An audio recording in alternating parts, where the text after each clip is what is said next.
आदि और उसके दोस्त छुट्टियों की तलाश में थे, इसलिए उन्होंने जंगल में एक फार्म हाउस किराए पर लेने का फैसला किया। फार्म हाउस घने जंगल में बसा हुआ था और वहां जाने का एकमात्र रास्ता एक लंबी और घुमावदार गंदगी वाली सड़क।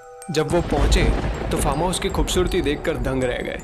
यह लकड़ी से बना हुआ था, जिसमें एक सुंदर सा दरवाजा और एक आरामदायक इंटीरियर था। कुछ समय के लिए फार्म हाउस बंद पड़ा हुआ था, लेकिन यह अच्छी तरीके से बनाया गया था। जैसे ही वहां पहुंचे तो उन्हें फार्म हाउस के बारे में अजीब चीजें दिखाई देने लगी। कोई व्यक्तिगत सामान नहीं था वहां पे, कोई फोटो नहीं था और कोई संकेत भी नहीं था कि यहाँ पर पिछले रहने वाले कौन थे। यहाँ ऐसा था जैसे फार्म हाउस को पूरी तरह से भुला दिया गया हो।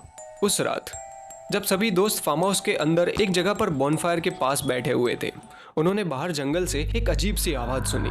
उन्होंने इसे एक जानवर समझकर अनसुना कर दिया और बातें करना जारी रखा, लेकिन वो आवाजें अभी भी जारी थी और ऐसा लग रहा था कि जैसे वह करीब आ रहा हो।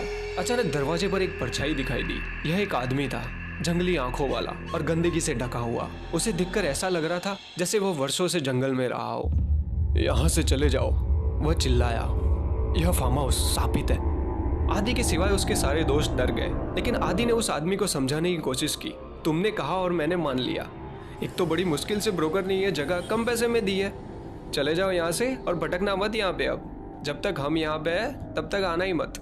लेकिन उसका एक दोस्त वैदिक बोला, यार आदि, क्यों मुसीबत सर पे ले रहा है? मुझे तो यहाँ आते ही शक हो गया था और इसके बाद तो पूरा विश्वास हो गया है। फिर अनजान आदमी भी बोला, तुम्हारा दोस्त समझदार है, बस बाकी के तुम ही लोग फंसना चाहते हो। आदि और कुछ दूसरे दोस्तों ने वैदिक की बात को मजाक में निकाल दिया और उस अजनबी को भी वहां से भगा दिया। लेकिन वो आदमी जाते जाते सिर्फ एक बात बोला, अगर जिंदा बचे तो मैं जरूर कल वापस मिलने आऊंगा। अब आदि के सिवाय सभी दोस्त डरने लगे और वहीं रुकने को मजबूर भी हो गए, क्योंकि अब इतनी रात को जाए तो जाए कहाँ? क्या पता इस अंधेरे घने जंगल में कहीं खो गए तो। अब इस तरह से उनकी छुट्टियां थोड़ी खौफनाक होने वाली थी। अब इन सब के बीच सिर्फ एक सवाल बचता है कि अब आगे क्या होने वाला है। रात में जब वो अपने बिस्तर पर लेट गए तो उन्हें अपने चारों ओर अजीब सी आवाज़ें सुनाई देने लगी, थोड़ी फुसफुसाहट और चलने की आवाज़ों की तरह लग रहा था। लेकिन जब उन्होंने उजाला किया तो वहाँ कोई नहीं था। अब उन सभी डरे हुए दोस्तों ने सुबह ही यहाँ से वापस लौटने का फैसला किया और वापस सोने की कोशिश की। इन सब के बीच सिर्फ आदि ही ऐसा लड़का था जो किसी बात को लेकर सीरियस ही नहीं हो रहा था और कहने लगा, यार तुम सभी डरपोको, मैं तो अपने पैसे यहाँ से वसूल के ही जाऊंगा।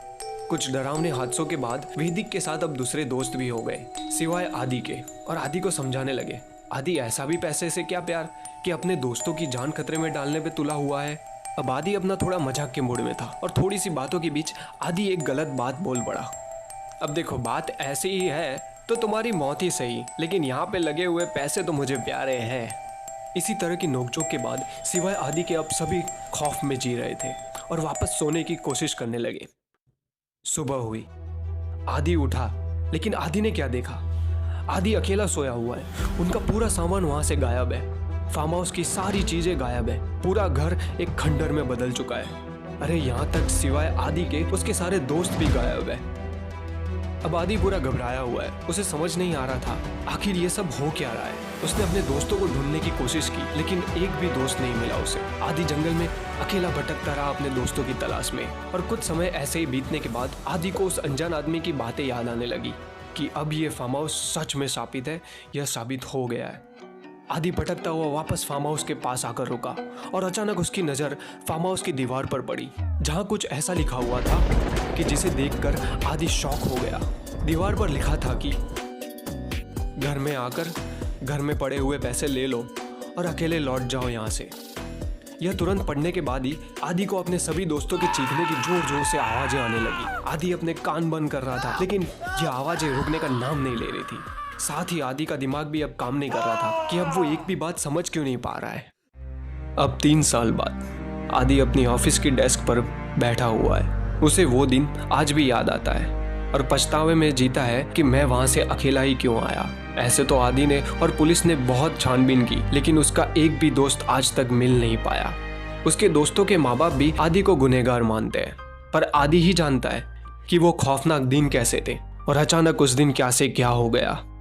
अचानक आदि को एक ऑफिस का आदमी एक लेटर दे जाता है, जिसे आदि पहले तो साइड में रख देता है और पिछली बातों को वापस सोचने लग जाता है। फिर कुछ देर बाद आदि वो लेटर पढ़ने जाता है, लेकिन आज 3 साल बाद उसी दिन जैसा खौफनाक पल वापस आया जब उसने उस फार्म हाउस की दीवार पर लिखा हुआ पढ़ा था, और उस लेटर पर लिखा हुआ भी अपने आप गायब भी हो गया। पर अब उस लेटर पर लिखा क्या था? तो उस लेटर में लिखा था कि आदि, तू हमें ढूंढने तो आएगा ना, भूल तो नहीं गया हमें। इसका मतलब क्या? आदि के दोस्त जिंदा थे या फिर? तो दोस्तों, कहानी यहीं ख़त्म होती है। कहानी कैसी लगी कमेंट करके ज़रूर बताना, और इस वीडियो को लाइक और शेयर ज़रूर से ज़रूर कर देना, और जुड़े कहानी सूत्र के साथ ऐसे ही और कहानियों के लिए।